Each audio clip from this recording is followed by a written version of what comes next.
Pero bago tayo magpatuloy ay pakilike ang ating video. Ganun din ang subscribe button, pati na rin ang bell icon para lagi tayong updated sa mga parating ko pang mga uploads.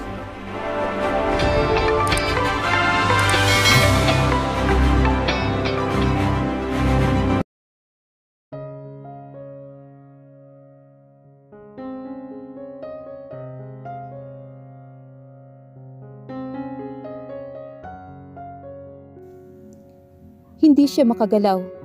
Pakiramdam niya ay tila nakapako ang mga paa niya sa sahig. He was standing there staring at the wife who looked like his wife. Napaawang ang mga labi niya, habang walang humpay ang pagtambol ng puso niya. Nanginginig siya habang tila habol niya ang kanyang bawat paghinga. Malakas ang tunog ng musika sa paligid, ngunit mas nangibabaw ang tunog ng pagtambol ng puso niya. Napakurap siya. Is this another hallucination? Niloloko na naman ba siya ng kanyang paningin? Isang pares ng mananayaw ang bumangga sa kanyang likuran. Tila naging dahilan iyon upang magising ang kanyang diwa. Muli siyang tumingin sa kinaroroonan na mabaing kamukha ng kanyang asawa, ngunit wala na ito roon. Mabilis ang bawat galaw niyang sinuyod ang bawat bahagi ng bulwagan, kasabay na malakas na tibok ng puso niya. Bawat mararaanan niyang kakulay ng damit ng babae at katulad ng buhok nito ay inisa-isa niyang hinablot at tinitinang ang mukha ng mga ito. "Excuse me," ani niya. "Is there anything I can do for you?" Ani ng babae na bigla niyang hinablot, ngunit lumingon ito sa kanya at makita ang mukha ay bigo lamang siya. It's not her. "I'm sorry," wika niya. Napasambunot ang dalawa niyang palad sa kanyang buhok habang nakaawang ang mga labi. Taas baba maging ang kanyang dibdib. Panay ang lakbay ng kanyang paningin sa paligid, hanggang sa mapadako ang tingin niya sa hagdan na paakyat sa unang palapag ng hotel. His heart was beating fast. "Violet? Sweetheart?" Sumisigaw ang isip at puso niya. Ang babaeng hinahanap niya ay nasa hagdan, paakyat sa unang palapag, habang panay ang lakbay ng tingin nito na tila may hinahanap. Wala siyang sinayang na oras. Agad niyang tinakbo ang kinaroroonan nito, ni hindi niya tinitingnan ang kanyang nadadaanan. Nakasentro ang tingin niya sa babaeng nakahawak sa hamba ng hagdanan, na kamukhang kamukha ng asawa niya. "Hey, magdahan-dahan ka nga!" Ani ng lalaking nabangga niya, ngunit wala siyang pakialam. Ang mahalaga sa kanya ay ang babaeng kamukha ng asawa niya. Kailangan niya itong makausap at kumpirmahin ang kanyang hinala. No, he doesn't need to, dahil ang mabilis na baliw na tibok ng puso niya ay sapat ng kumpirmasyon sa kanyang hinala. Panay ang tingin niya sa babaeng nasa hagdanan. Nanlalamig siya at pinagpapawisan na malapot. Nasa hagdanan na siya. Patakbo niyang tinungo ang kinaroroonan ng babae, ngunit tila tukso namang may ibang bumaba at humarang sa kanyang dinaraanan. Napamura naman siya. Nang makadaan at tiningnan ang kinaroroonan ng babae ay wala na ito roon. Tila gusto niyang sumigaw. Muli niyang sinambunutan ang sarili. Kasabay ng paghampas niya sa rails ng hagdan, uminit maging ang sulok ng kanyang mga mata, kasabay ng pagkagat niya ng kanyang ibabang labi. Kaya ayon, isa na namang hallucination. Kasabay ng pagpikit ng kanyang mga mata ay ang pagpatak ng ilang butil ng luha niya. Miss na niya ito. Kaya kung saan-saan na niya lang nakikita ang mukha ng asawa niya, kung sino-sino na lang ang napagkakamala niya. "Sweetheart," bulong niya sa hangin. Sa pagbukas ng kanyang mga mata ay tila tuksong nakita niya uli itong nakatayo, hindi kalayuan sa kinaroroonan niya. Nakatayo ito sa harap ng elevator. Muling lumakas ang tibok ng puso niya. Hahabulin pa ba niya ito? Paano kung ang lahat ng nakikita niya ay puro katang isip lamang? Paano kung ibang babae na naman ito? Nababaliw na ata siya. Baliw na nga siguro kung baliw siya, dahil kahit ayaw niyang ihakbang ang kanyang mga paa, ay tila may sarili itong pag-iisip at kusa itong humahakbang.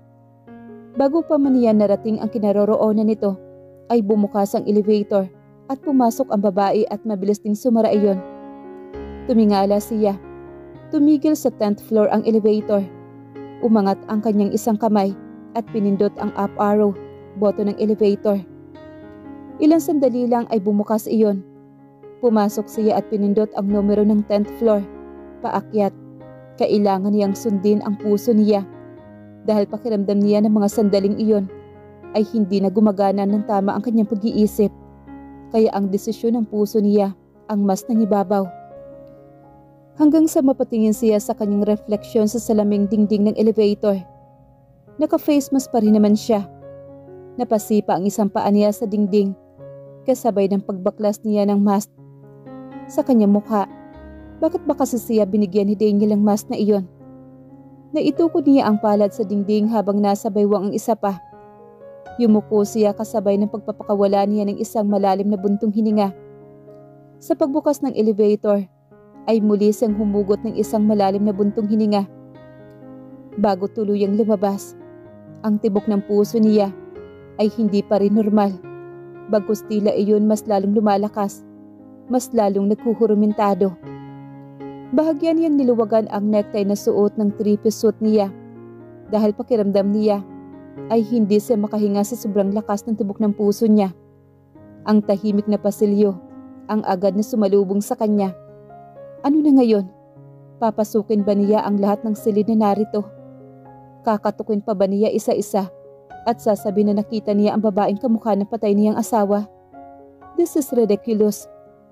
Muli niyang nasambunutan ang sarili at tila gusto niyang sumigaw. Isang batang babae ang umagaw ng kanyang atensyon. Naglalakad ito papunta sa kinaroroonan niya. Nakasuot ito ng pajama at bitbit nito ang isang stuffed toy na madalas ay makikita lamang sa Switzerland. Sa hinuha niya ay lagpas sa 4 na taong gulang ang batang babae.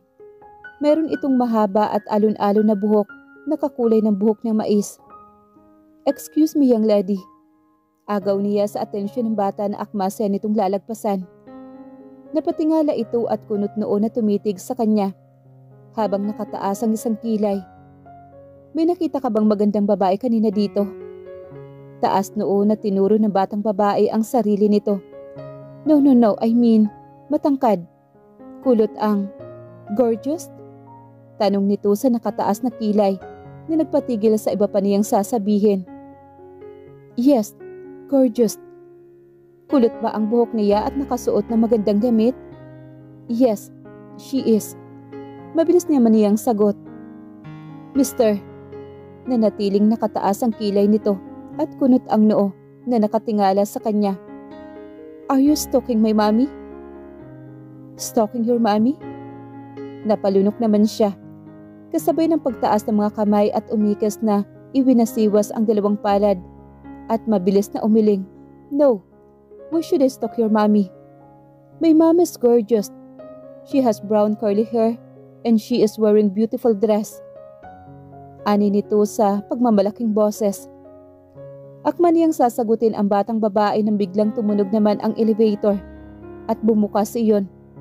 Biglang napayakap sa kanyang binti ang batang babae na tila nagtatago. Leave me alone, Daniel. Tapos na tayo 3 years ago. Hindi mo ba ako naiintindihan? It was Abby and Daniel. Nagtatalo ang dalawa kaya hindi sila napansin ng mga ito. Sino may sabi sa'yo na tapos na tayo ha? Ikaw? At sino ka para magdesisyon? Bakit? Pumayag ba ako, Abby? Nagsisigawan ang mga ito. Hindi naisip ng mga ito na baka nakakaistorbo na sila sa mga naka-check-in sa floor na iyon. Oo, ako ang may sabi na tapos na tayo. Oo, ako ang nagdesisyon. Oo, dapat lang na pumayag ka. Dahil wala ka ng ibang choice. Dahil ayaw ko na, Daniel. Wala na akong nararamdaman sa'yo. Mahabang litanya naman ni Abby. Mas lalong humigpit ang pagyakap ng batang babae sa kanyang binti at sumiksik palalo sa kanya. Huminga naman siya ng malalim. Akma siya magsasalita ngunit natigil siya when Daniel suddenly grabbed Abby's arms and slammed her on the wall. Hinawakan nito ang dalawang palapulsuhan nito at akmang hahalikan ito ni Daniel. Malakas naman siyang tumikhim. Kasabay na malakas niyang pagtikhim ay ang pagbukas ng pintuan ng katabing hotel room. Iniluwa mula roon ang babaeng kanina lang ay habol-habol niya. Once again he was stunned. Ang puso na unti-unti nang kumakalma ay muling naghuhurumintado. Kumalas ang batang babae na napayakap sa kanyang binti. "Mami!" Tili nito at tinakbo ang kinaroroonan ng babae. "Alora, saan ka ba galing na bata ka ha? Pinag-alala mo ako." Even her voice sounds like Violet's voice. Ang boses na matagal na niyang hinahanap. Ang matagal na niyang minimiti na marinig sa loob ng 5 taon. Nanginginig ang kanyang kalamnan at hindi makagalaw. "Mami, sorry. Sorry, Mami." Ani ng batang babae habang pinupunasan nito ang luha sa mga mata ng babae na kamukhang kamukha ng asawa niya. Sabay yakap dito. Mas lalo siyang tila pinako sa kanyang kinatatayuan nang 2 batang lalaki naman ang lumabas mula sa kwarto. "Where have you been, Alora?" "Pinag-alala mo si Mami." Ani ng isa sa mga ito. "Kuya?" Ani naman ni Abby. "Abby, anong nangyayari dito?" Mas lalong umawang ang kanyang labi kasabay ng panginginig ng buo niyang katawan at pagpatak ng mga luha niya. No. If this is another dream. If this another hallucination. Ayaw na niyang magising. "Kuya?" Ani uli ni Abby sa nanginginig na boses. "Abby?" Nauutal ang babaeng nasa harapan niya. "Ate?" Ani naman ni Abby. Tila siya kakapusoy ng hininga pagkatapos marinig ang sinabi ni Abby tungkol sa babaeng nasa kanyang harapan. Awang ang labi at panay ang malalakas na tambol ng puso niya. Tumigil bigla ang pag-ikot ng orasan, maging ang pag-inog ng kanyang mundo. Nakasentro ang tingin niya sa mukha ng babae, sa mukha ng asawa niya na matagal niyang pinanabikan. Ang babaeng akala niya ay wala na, ang babaeng kailanman ay hindi nawala sa puso at isipan niya.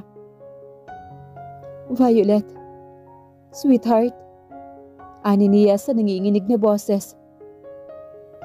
"Greg?" Boses naman na iyon ni Daniel. Hindi siya lumingon sa ibang direksyon. Hindi siya kumurap sa takot na baka paglingon niya at pagkurap ay biglang mawala ito sa kanyang paningin.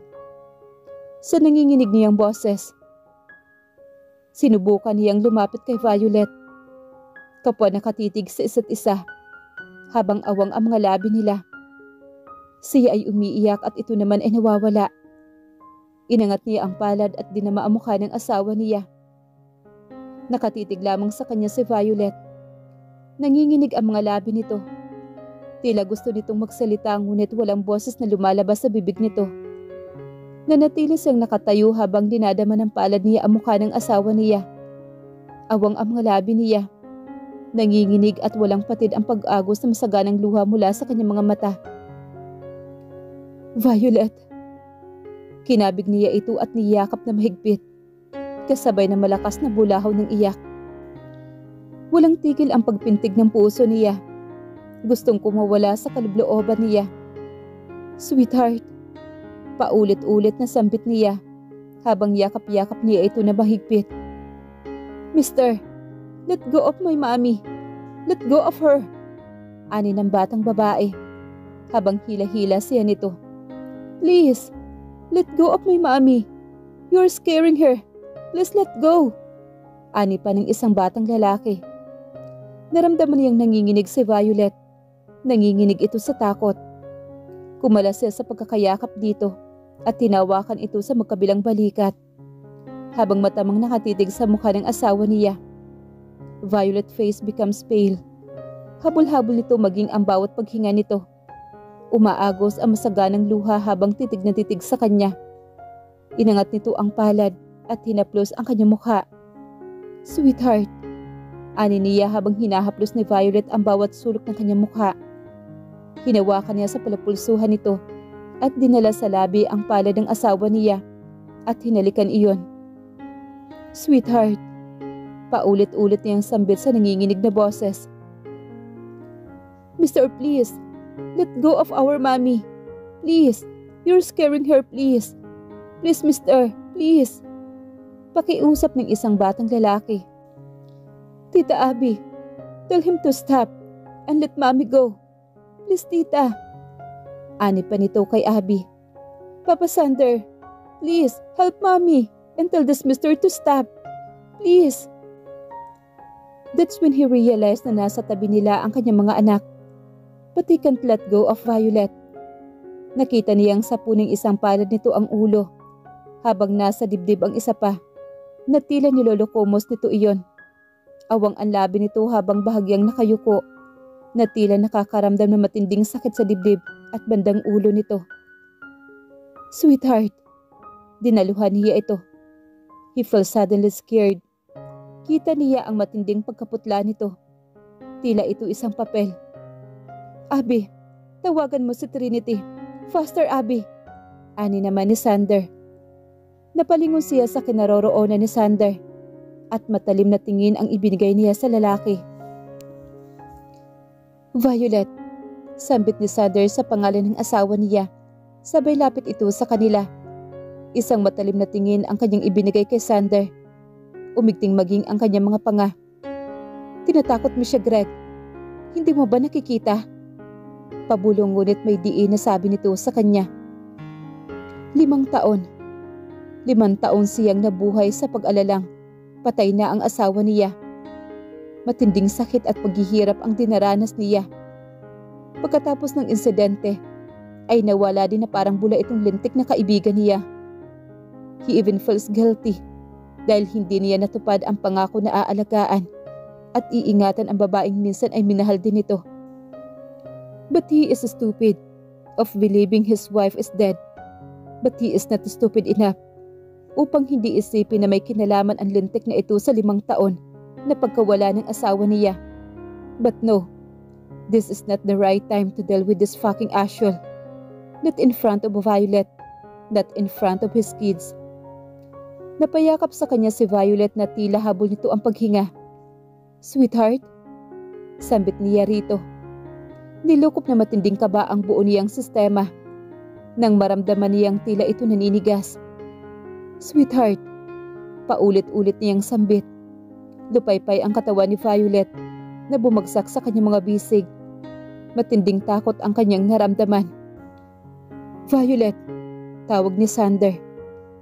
Binigyan niya ito ng warning look. Stay away, he said. Mommy, sigaw ng kanyang anak na babae habang nakahawak ito sa kanyang binti. Alora, come here. Mommy will be okay. Ani naman ni Abby. Kinuha nito ang bata na nakunguyapit sa kanyang binti. Mabilis ang kilos niyang tinakbo ang kinaroroonan ng elevator habang nakasunod naman sa kanya si Daniel. Dude, I drive. Ani naman nito.